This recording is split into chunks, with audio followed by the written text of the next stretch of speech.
So hi, Natasha. Hi. So can I ask you about how you yourself get involved in reporting China? So I started. Can we start again? Yes. Yeah, Sorry. I can just hold it. Okay. Sorry. Okay, okay. Should I look at the camera or you? You can either look at me or look at the camera, wherever you Okay, found it I don't comfortable. know. Yeah, it's fine. Read it again. Sorry. Okay, it's okay. Hi, Natasha. So can I ask you about like how you yourself get involved in reporting China? So I joined Bloomberg as a health and science reporter covering China and Asia, and when I got involved in these stories last April, when the Boschelei scandal erupted, and we found we traced a lot of his family's assets to Hong Kong, and so one of my editors came over and said, "Hey, do you mind going and knock on some doors?" So it really was, that afternoon I went to a few apartments of Bourgeois brothers, business associates, former business associates, and just really knocked on the door and said, "Hi, I'm looking for Mr. Bo. Do you have any way to get in touch with him?"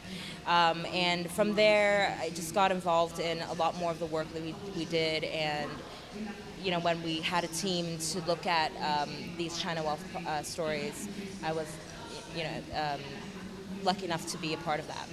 So do you mind telling us a bit about the actual process?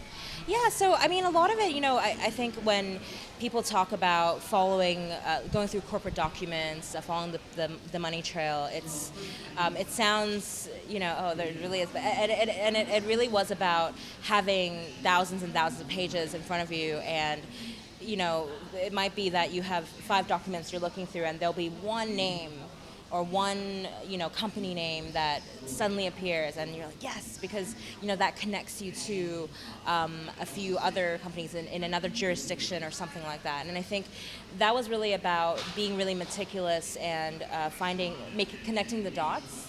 And as I mentioned earlier in the panel, I think sometimes a spreadsheet or some sort of organization system is very helpful in that, because honestly there's just so many names and company names. It is a bit easier sometimes with the little clues, that to be more organized in when you're looking through corporate documents specifically.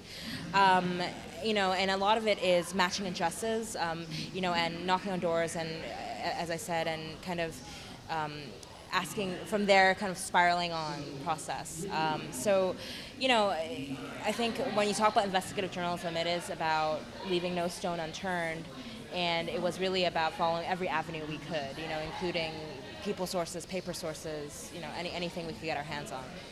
So what are the biggest challenges or difficulties that you had when reporting China or investigating in China?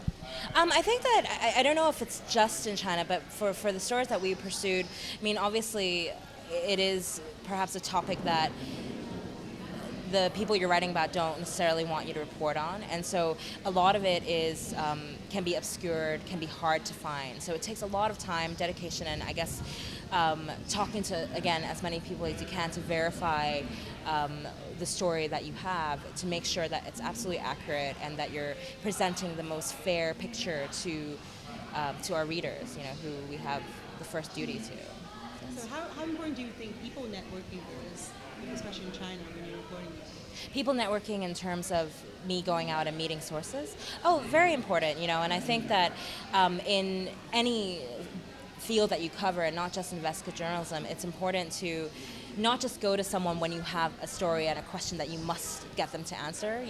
I think it's about cultivating sources. It's about meeting them in the beginning. When you make and keeping that relationship. For example, sending them things that you're sending them stories or information that you see that you think they might be interested in. Being thoughtful about it, right? Like, I have sources that might cover public health that would be interested in maybe some stories that we've done on the recent H7N9 bird flu, for example. And, that could be a conversation starter, and you can, just be thoughtful with them. And you have to know that it's also, I guess, you just don't want to go to somebody just when you need something, because I think that might not be the best possible avenue.